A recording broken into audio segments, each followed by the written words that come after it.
Okay, hello everybody and welcome to this Centre webinar. Especially warm welcome if you're outside and joining us from outside of Oxford.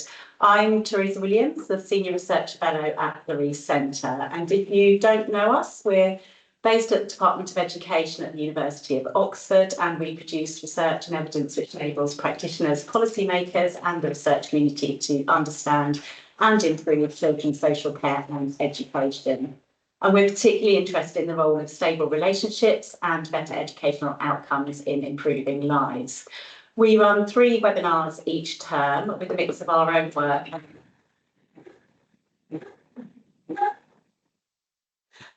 fire alarm and hearing from others. And so today I'm delighted to introduce to you all Dr. Calum Webb from the Sheffield University's Methods Institute, where he's a lecturer in quantitative social science. And Calum is going to talk about and present his recently published evidence from his 3-year-long British Academy fellowship that sought to establish the impact that changes in spending on children's services has on rates of children in care or placed on child protection plans in England. And he applied multi-level modelling to 12 years worth of administrative data from 2009 to 2022. So as a centre, we're really interested in both the substantive findings of your work, Calum, but also the methods that you employed, and looking forward to hearing what you have to share. So I'm going to hand over to you now, and you're going to speak for about 30 minutes. There will be time for questions at the end, so please hold them, and when I prompt you, put your hand up if you're in the room, and I'll come to you. So there'll be sort of 15-20 minutes worth of question times. We'll end at about 5 to 2. In case you're worried about taking lots of notes, Calum's going to share a link to his website, which has all the slides he's going to share with us just now, and also an app which he'll show us in a moment. So Calum, over to you. Thank you, Teresa. Thank you, everyone. I'm afraid probably most of the people joining online can't see me. They might be able to see me wave at the camera. But yes, unfortunately, the camera doesn't seem to capture the presenter. But hopefully everyone can hear me clearly, and I promise you that whatever is on the slides is more interesting than seeing me talk about it. As Teresa said, I'm presenting research from a 3-year study here about investing in prevention and supportive services, very, very broadly defined, and the kind of impact that investment has on the kind of impact that investment has on rates of intervention. So rates of children in care, rates of children on child protection plans, rates of children in need. If you haven't been following the thrilling discussions around state spending on preventative services and the effectiveness of such, you might be thinking, well, this sounds like quite an obvious question to answer. Surely it shouldn't take you 3 years to establish whether spending money on these services has a positive or a negative impact. But if you have been following the discussions around this, you'll probably find that there's not actually much out there in terms of the population level impact of spending on preventative services, spending on family support. There are bits and pieces out there, mostly bits and pieces that tend to say on a population level there's not a very big impact. So there was a National Audit Office report published in 2019, and Ofsted have also done some analysis and commented that there doesn't seem to be very, very strong evidence that there's a positive impact, beneficial impact of investing in these services, at least at the population level. And a lot of the evidence we have tends to be when we're looking at very specific interventions. And we have work that's done by colleagues at the What Works Centre, at the Early Intervention Foundation, and so on, talking about those individual level impacts. And if you're anything like me, you go, well, that sounds really quite strange. Why would we have all of the individual level positive RCTs, all of these sorts of theories around how these things should work, and we don't necessarily see any population level impact?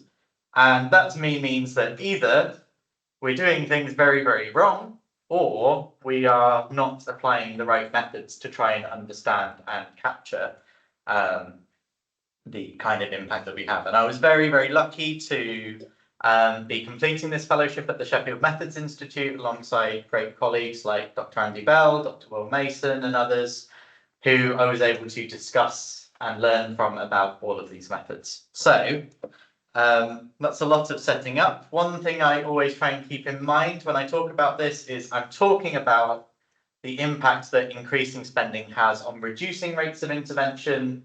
I might call that effectiveness, but effectiveness means a lot more than just that. Effectiveness also means the extent to which families feel heard and valued and listened to. It also means how well the kind of services we commission and the kind of support we give to families match our moral obligation to families. So regardless of what the economic impact is, there's also a moral imperative to support families. And I always start with this as my first proper slide because it's so important that we don't just reduce everything down to the sort of cost effectiveness and the what works questions. It's great if things work, but sometimes we should do things just because they're the right thing to do. This slide is probably more for international audiences than it is for all of you, but in terms of defining what I looked at, I was looking at the children looked after rate. That is the rates of children in foster care or in residential care. Broadly speaking, there are other sorts of cases that fall under that. We were looking at child protection plan rates, which is rates of children who have a social worker, who are involved in some form of investigation or some form of social work. And then we have the child in need rates. So those are children who meet the criteria under Section 17 of the Children Act, meaning that their health or development is expected to be negatively impacted without additional support. The more difficult thing to capture is what we mean by preventative services investment or spending. And we do have some data on spending on preventative services. We have data on spending on children's centres and children under 5. We have data on spending on family support services. We have data on services for young people. That includes youth work. It includes youth clubs and youth centres. And we also have a category other, which captures a lot of preventative services because anything that comes under direct social work tends to be listed under safeguarding, and anything that comes under the costs associated with caring for children who are in care comes under a separate spending heading. And there's a couple of reasons I combine these categories. One is that different local authorities tend to group things slightly differently. So if we didn't combine, for instance, family support services and children's centres and services for children under 5, we might find that in some local authorities where one of those spending categories looks lower than the other, it might just be an accounting difference rather than a difference in spending. But there are some things in terms of the methods that help us. Really, we're focusing on changes within local authorities. We're not focusing on changes between local authorities. And I've got lots of lovely slides about the method right at the end that I'm not going to go through. I'm going to focus on the findings here, but I would love to speak to anyone about the method and how it works if they have any questions. Can I ask Yes. about the definition then, preventive? I mean, is it essentially those categories of Section 251 spending? Is that how you would define preventive conceptually? That is not how I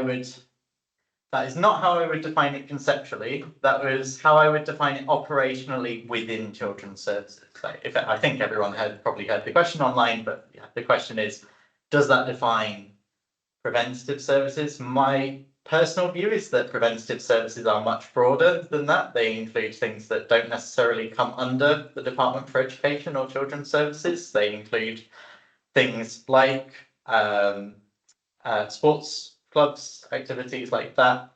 Again, I'm not saying these are major factors in children's social care, but I think they are things that help reduce the amount of pressure that families place, but we also have And things you're like thinking preventive, particularly in relation of prevention of entry into children's social care, yes, as or opposed to other outcomes. more broadly preventing any kind of problems that might be happening in the family from escalating to the point where there are concerns as such that child protection needs to become involved, or children may need to be placed in care.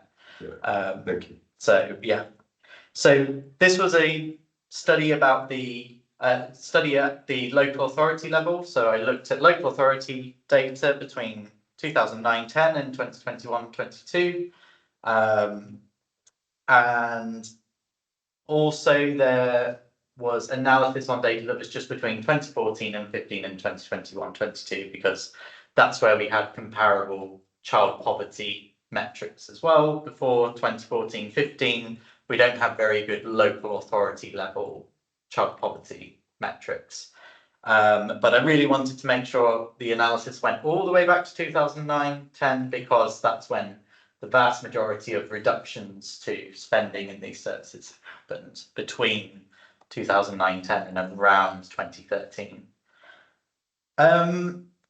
There's lots of long methods words here, some of which people might be familiar with, some of which people won't be familiar with, but the main thing that differentiates this analysis from, for example, the National Audit Office analysis, or I don't think the Ofsted analysis was published, it was just reported on, is that it used models called within-between models that are all based around looking at changes within local authorities and separating the effect of those changes from differences between local authorities. And that's really key, because if you're comparing between different local authorities, the causal relationship is inverted.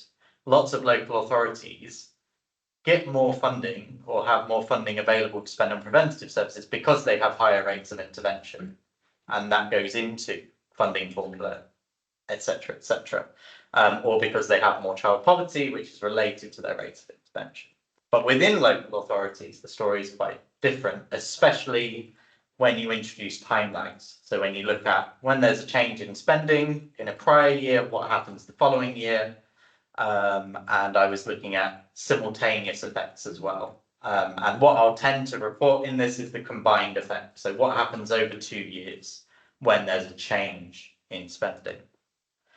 So that's enough methods and overview. Onto some of the findings. I'm not going to bury the leads. The findings were that the evidence strongly suggests that if you spend money on these services, it tends to reduce, especially rates of children in care, but also rates of child protection plans.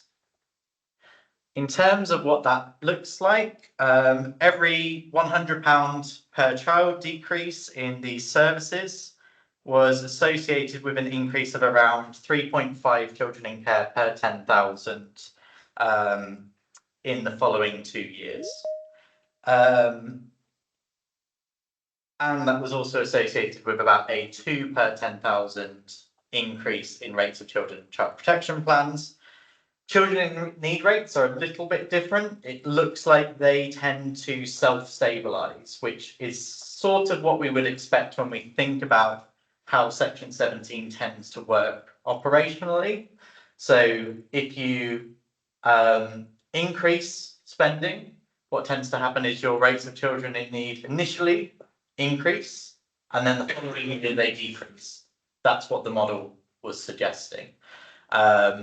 So Section 17, in principle, lots of children should meet that criteria, and it should be fairly straightforward to apply.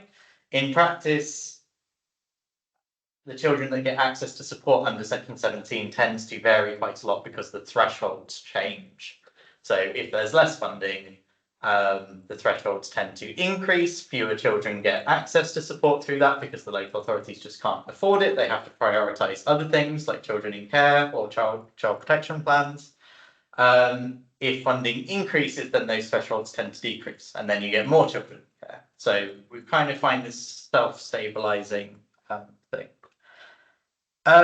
If you are like me and not very good in thinking about rates per 10,000 and you want to just think about an average size local authority, what sort of count as average size? Probably around round about there. You're talking about that being around 20 more children in care. If you're thinking about child protection plans, that's about 10 more children placed on child protection plans. And then if we map this onto the average changes in spending on these kinds of services, we can break down the predicted impact across various years. So 2009-10's impact on 2010-11, 2010-11's impact on 2011-12, and so on. And this is something I mentioned earlier, that the vast majority of decreases to spending on average were made in the first few years after the coalition government and after the financial crises, global financial crises, and the sort of austerity policies that followed. Between 2014-15 and 2021-22, it looks a little bit different because of how it's modelled, but I'll go through those. One of the takeaways from this is that if you were trying to predict the average local authority's increase in rates of children in care, and you were looking primarily at changes in spending, that can explain about 60%. Part of that 60% is muddled up with changes in poverty when we look at 2010 to 2022, because we don't have those comparable poverty measures. Another way to contextualize this is if we think about if you want to be pessimistic, the predicted impact that the average cut that a local authority has faced is likely to have had nationally. And two, if you want to be optimistic, the predicted impact that the proposed works out to approximately £1 billion per year uplift that was suggested by the Children's Care Social Care Review that was led by Josh McAllister. So the average local authority has seen about £212 per child decrease in spending in these categories between 2009-10 and 2021-22. I think that works out to something like 50 to 60%, but I'm not entirely sure on that off the top of my head. And we'd expect then that compared to spending the same amount as we did in 2009-10, we would have around 7.5 per 10,000 more children in care, or around 8,300 more children nationally in care that may not have been in care if the funding was still at that level. Conversely, if we look at proposals to increase the spending, you can see that they go some way towards reducing that amount, but not nearly far enough. So if that £1 billion per year funding materialises at some point in the future, we'd expect that to lead to around 3,500 fewer children in care nationally.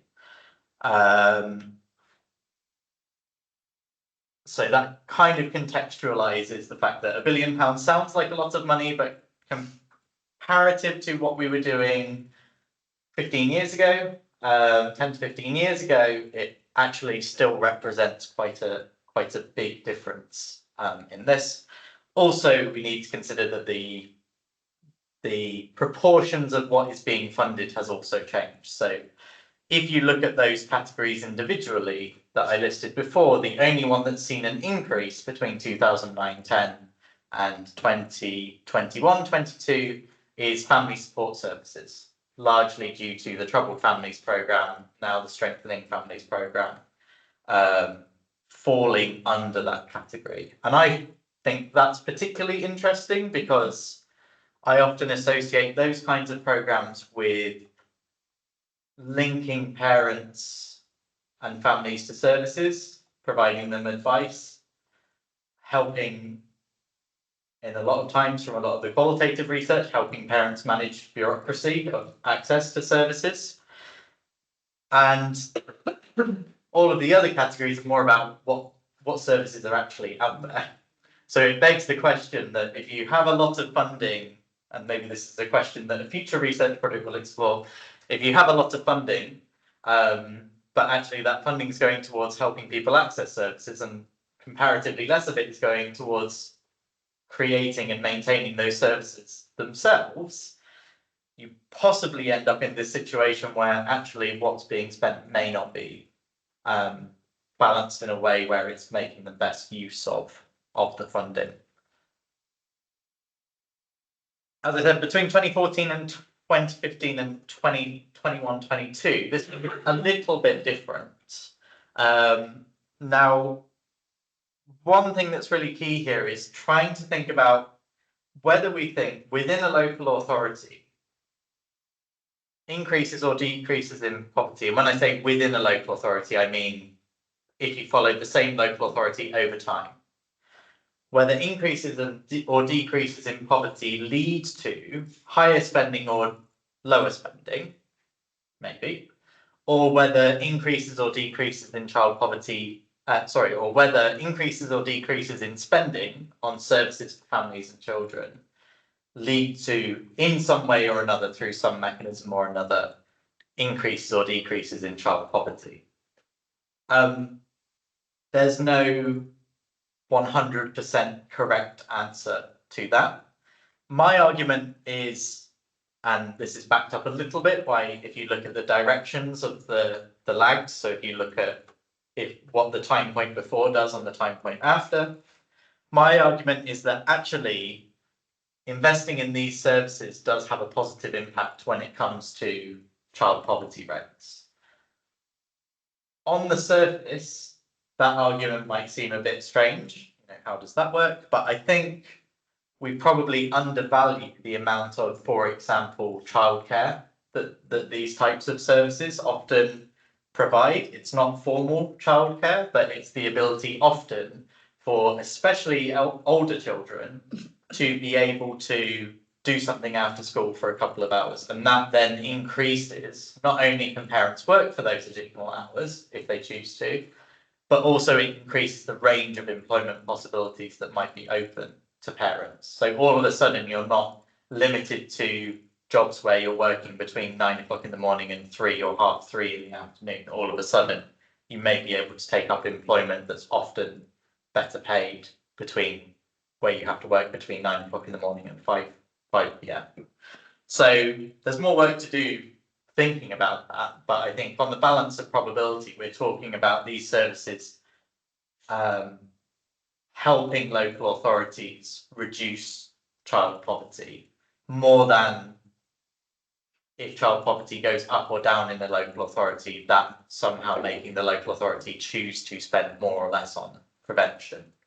That's partly also related to practical matters, like local authorities often don't know how their levels of poverty have changed until a couple of years after the fact or a year after the fact. So it's very hard for them to sort of preemptively use that information to change their preventive spending. And also I feel like it's probably just not on their radar.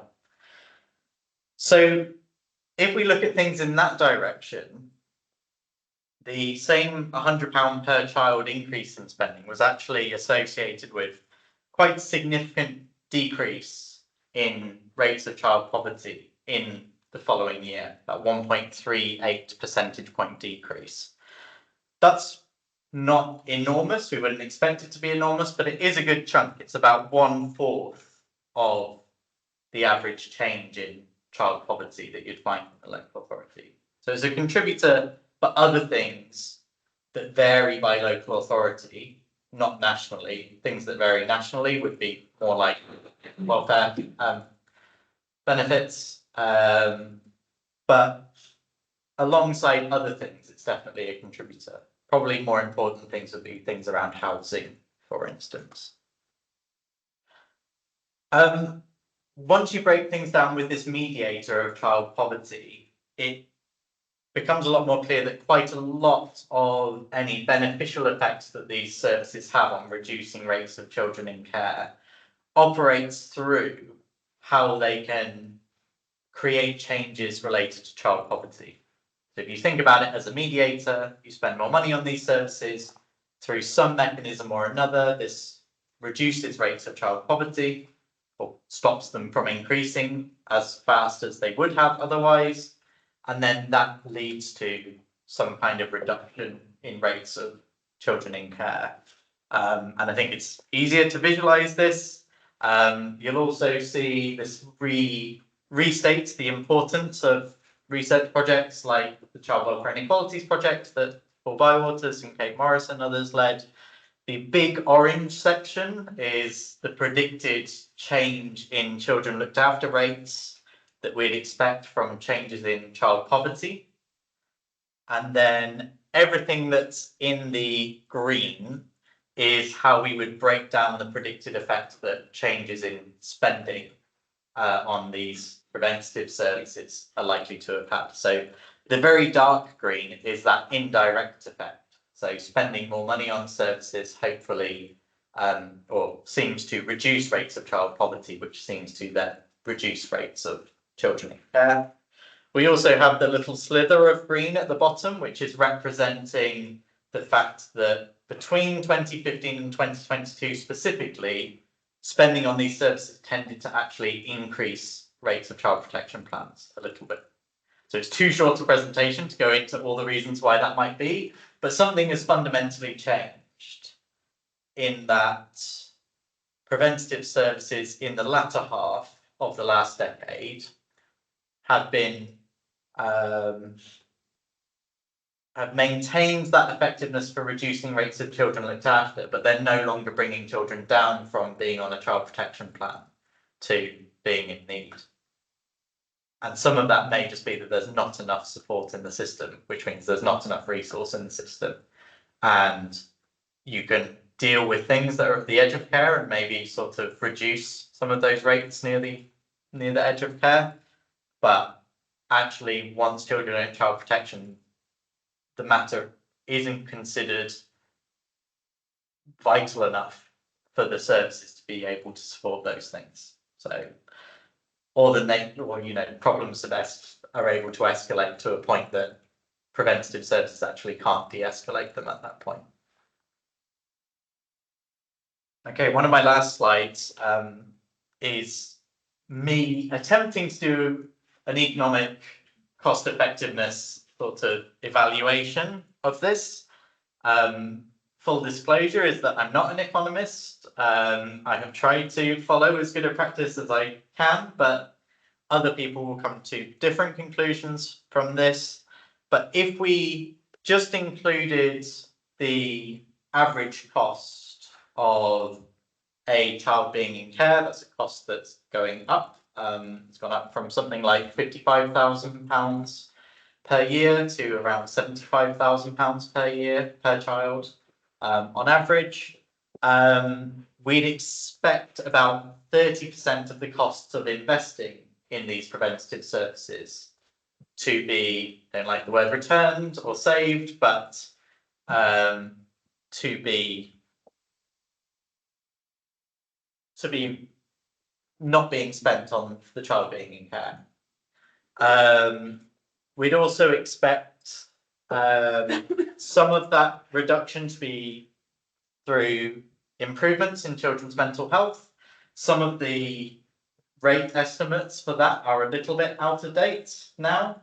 But conversely, we have criminal justice outcomes. If we're talking about the criminal justice outcomes for these children being reduced from maybe what we would expect among children that are in care to being reduced to the rates that are among children on child protection plans. So we're not taking too rosy a picture. We're not saying all of a sudden all of these children have the same outcomes as the average child. We're saying, let's say their outcomes change to that of children who are in the child protection system. We would expect those to also contribute.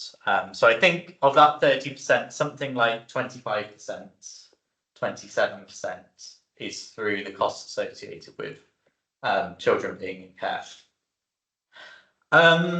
If you wanted to look at the estimates related to child poverty from the Child Poverty Action Group, you would expect about almost 10 times the amount of money to be returned. again, that depends on your feelings about the estimates for how much child poverty costs each year, but I used the estimates by Child Poverty Action Group.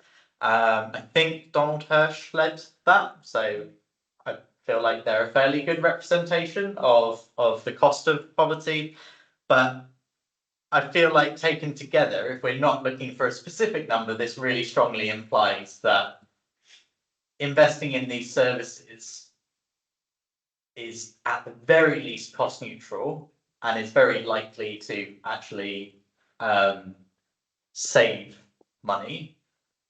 That's not the most important thing. Probably the most important thing is supporting families and children and doing everything that we can so that they can stay safely together.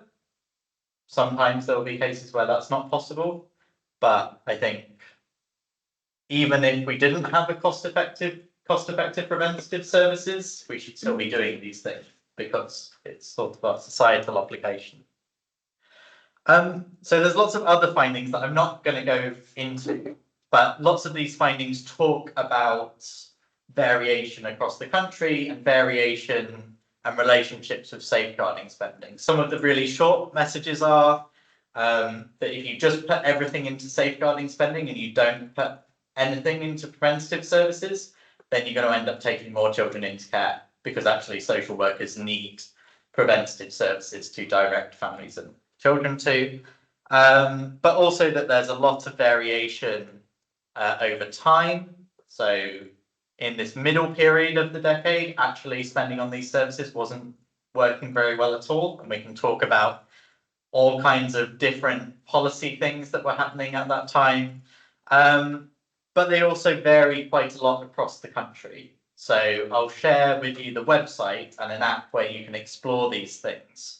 But they vary a lot across the country and they vary a lot by population as well. So they vary a lot by, for example, age.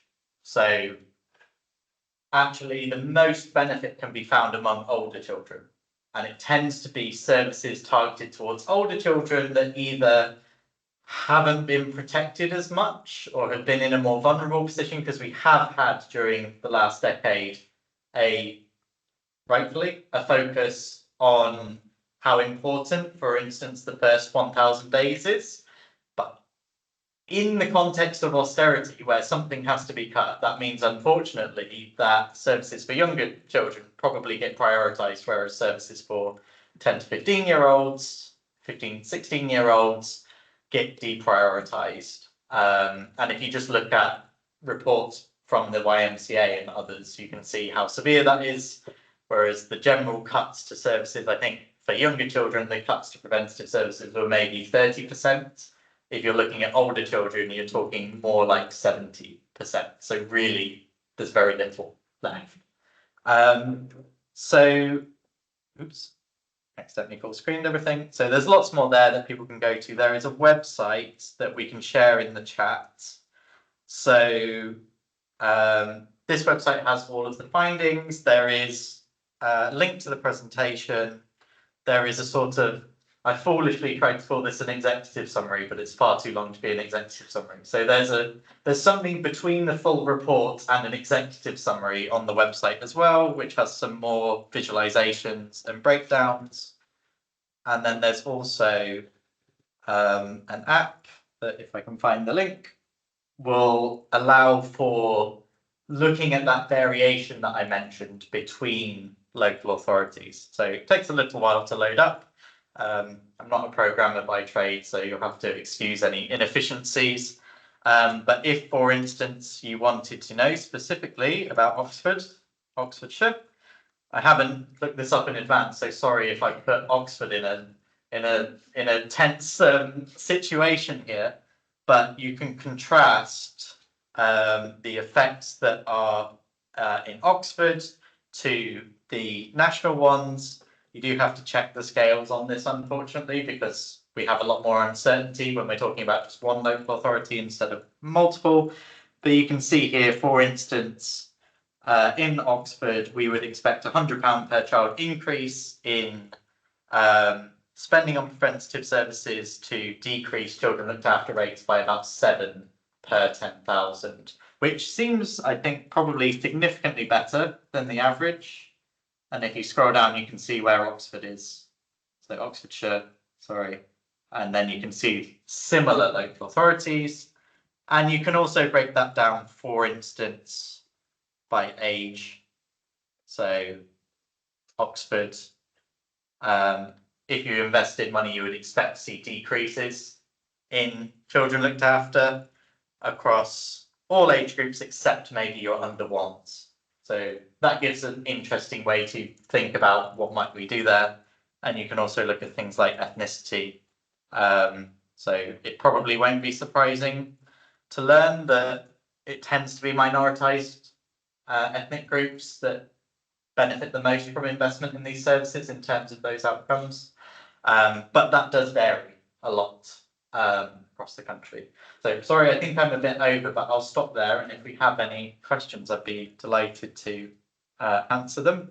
I don't know what's best to leave on the screen. If I just leave the slide on it. Yeah, that's perfect. Thank you so much, Calum. I would have interrupted you if I thought you were seriously going over time, but that was perfect. We've got about 15, 20 minutes available for questions if anyone has them. If you're online, if you could raise your hand to ask a question, that would be great. And while you're thinking, I'll just invite people in the room. And of course, Leon has a question already. So over to you, Leon. Great to see this.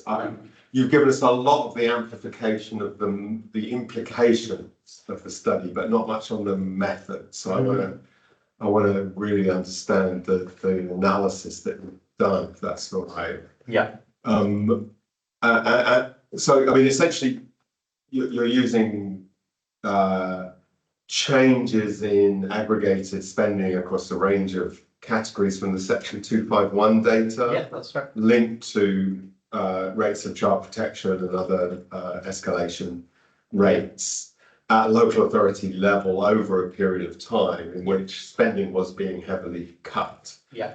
But am I right? I mean, essentially, this is correlational evidence in the sense that there's no, you may call it quasi-experimental.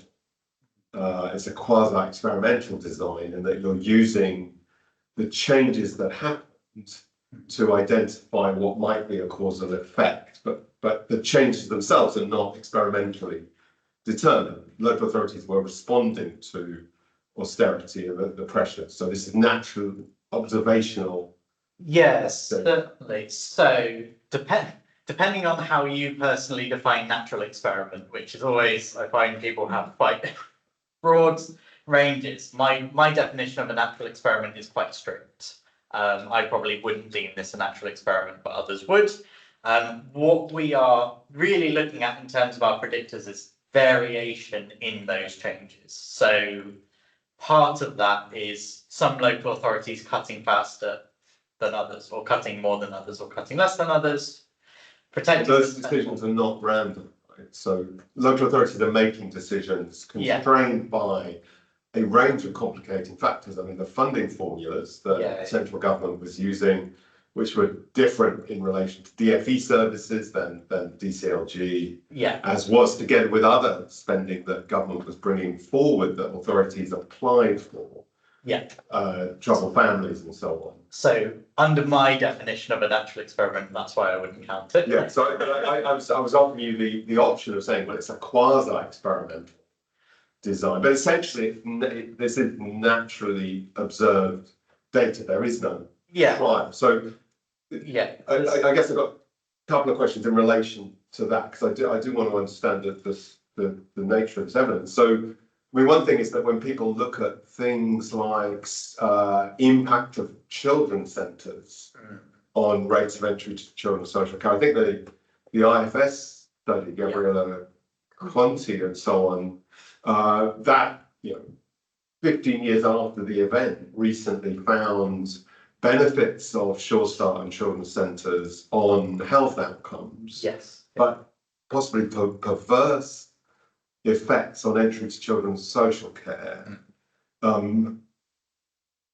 And similarly, when you look at things like youth work, nobody's ever found an impact of youth work on entry to social care at that level. So I'm just wondering how, Yeah. you know, how you kind of see this aggregate form of spending as driving a causal sort of explanation. So you're right in that, or I would agree with you in that this is sort of natural variation, but we don't have, it's not random. If we look at the structure of the models, so they include time lags, and you can sort of, I like to think of, you know, if we have cross lags, that is the strongest. It's still not experimental evidence, because of course it's not experimental evidence. It's probably impossible to do a good experiment with this unless someone wants to fund it for 18 years or 21 years or something like that. If you look at the cross lags, the strongest coefficient is between the spending per child change within the local authority at t-1, so time before, and the rates of intervention at t+1. Those rates of intervention also are simultaneously predicted, so we're also accounting for changes in the variation of rates of children on child protection plans and in need. So that's also taking into account that we might have, you know, the rate might just be going up because we have an increase in the rates across those other things. So in the children looked after rates, that is about, I think there is a slide here that says it, so I don't have to guess the number and get it wrong. Where is it? I thought it was. Sorry, I thought I had a slide there, but that is about 2 per 10,000. So of that 3.5, about 2 per 10,000, which on its own had a credible interval. These are Bayesian models. I'm not going to go into the difference between Bayesian and frequentist models, but it had a credible interval that didn't cross 0. So we considered fairly robust finding, but robustly negative. And then 1.5 per 10,000 was that simultaneous relationship. So that's within the same time point. If the spending was higher, are the rates lower? So this again all depends on where you want your cutoff for evidence to be. We know that we've got one cutoff up here for RCTs and trials and experiments and natural experiments that we're probably not going to be able to achieve. And then we have this sort of Granger causality range of, okay, what is acceptable? So for some people, they might say, well, actually, I only feel like the lagged estimate is a reliable indicator of causality. So this one precedes this one. And then we also have these other, I don't like using the word controls, but you know, we have these other confounders in the model.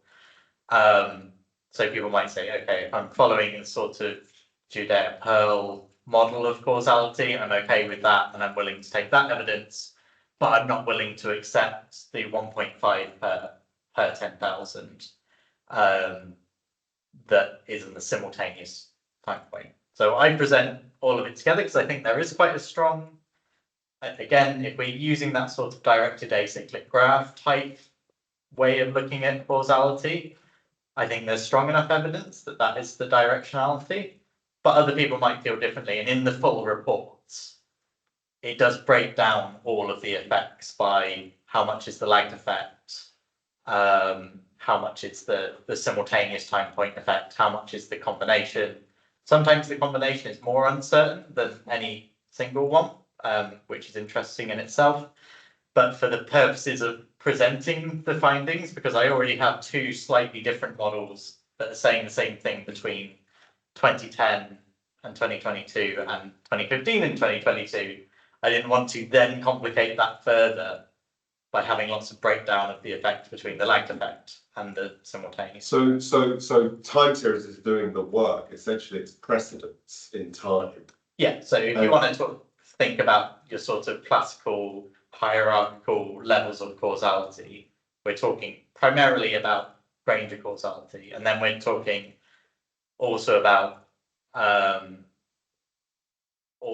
sort of causality in terms of the kind of directed acyclic graph, Judeo observational causality, model-based causality type thing, which is really not in the hierarchy. It's sort of off doing its own thing, I suppose.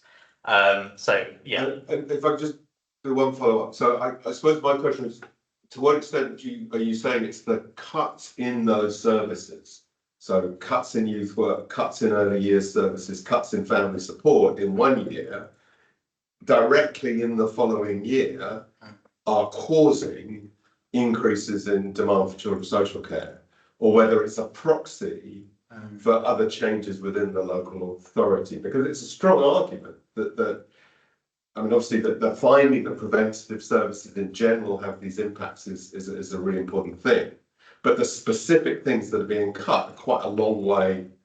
Yeah, and I think there's there's certainly more things to be done in that space, because I think there is an aspect where, you know, this can be acting as a proxy for some other within local authority specific things. So things that vary within the local authority, as in in a local authority over time.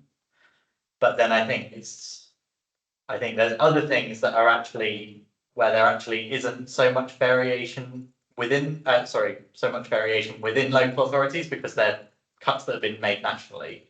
So, for instance, to the generosity of universal credit and legacy benefits. But I think to some extent it's reasonable to say, well, actually, this is maybe a proxy for the level of investment in general in places. Yeah. And places that families use specifically, but also just places in general. I certainly think, and I try to reflect in the report, that that's important to keep in mind.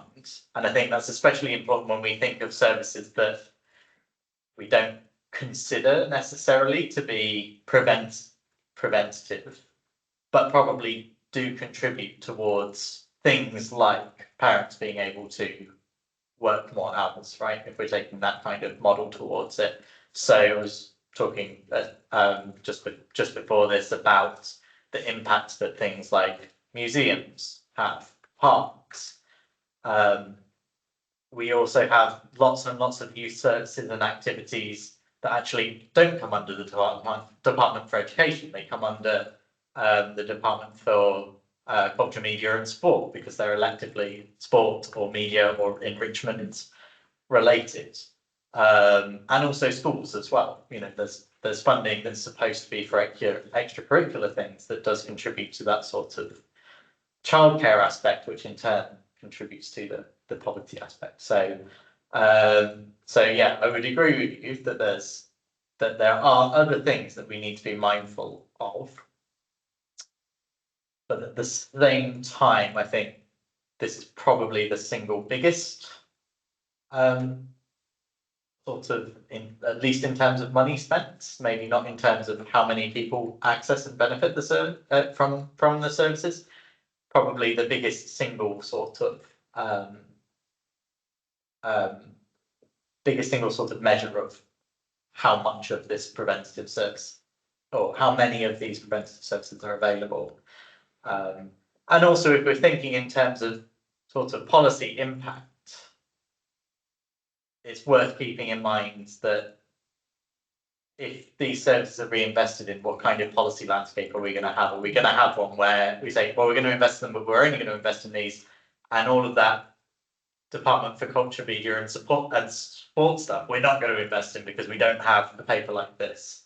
And I think it's an important question to ask, but I also find it hard to believe that we would transition to a more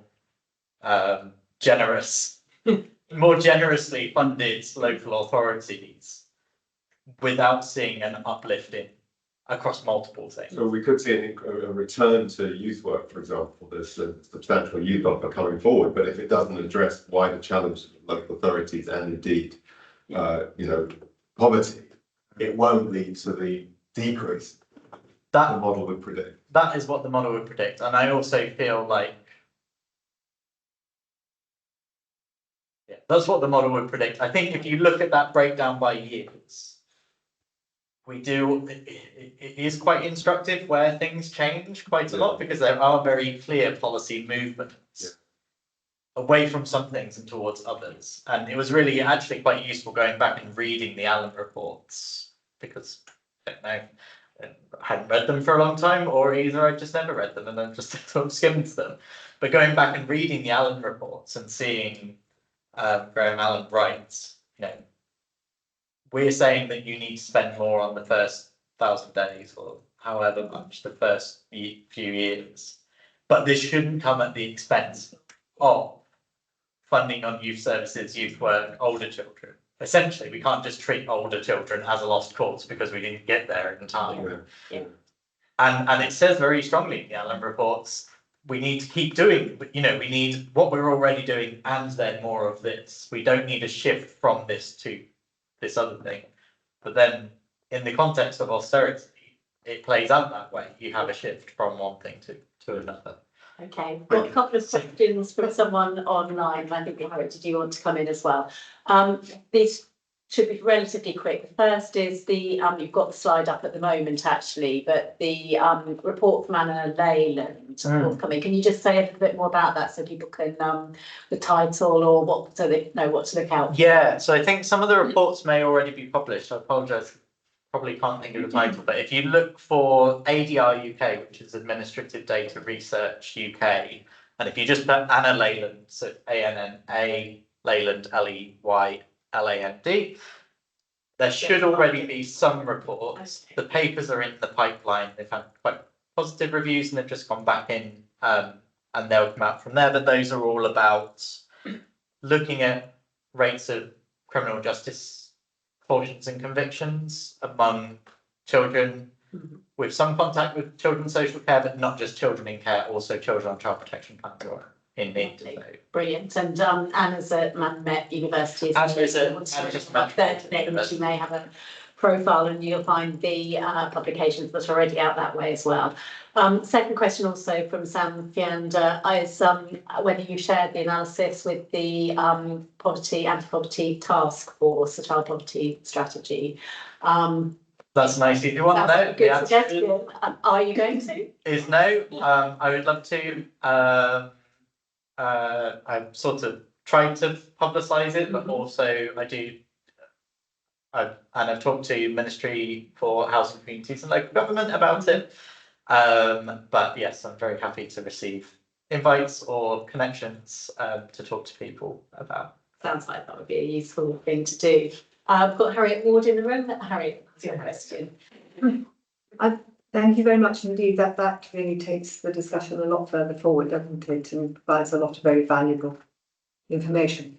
I'm interested in some of the variables that you didn't look at, some of which I suspect are because services that are funded jointly with health or some solely. But one of the factors which I'm sure you're aware of, the factors that are closely related with child abuse and neglect and therefore safeguarding children are things like substance misuse and mental health issues and so on.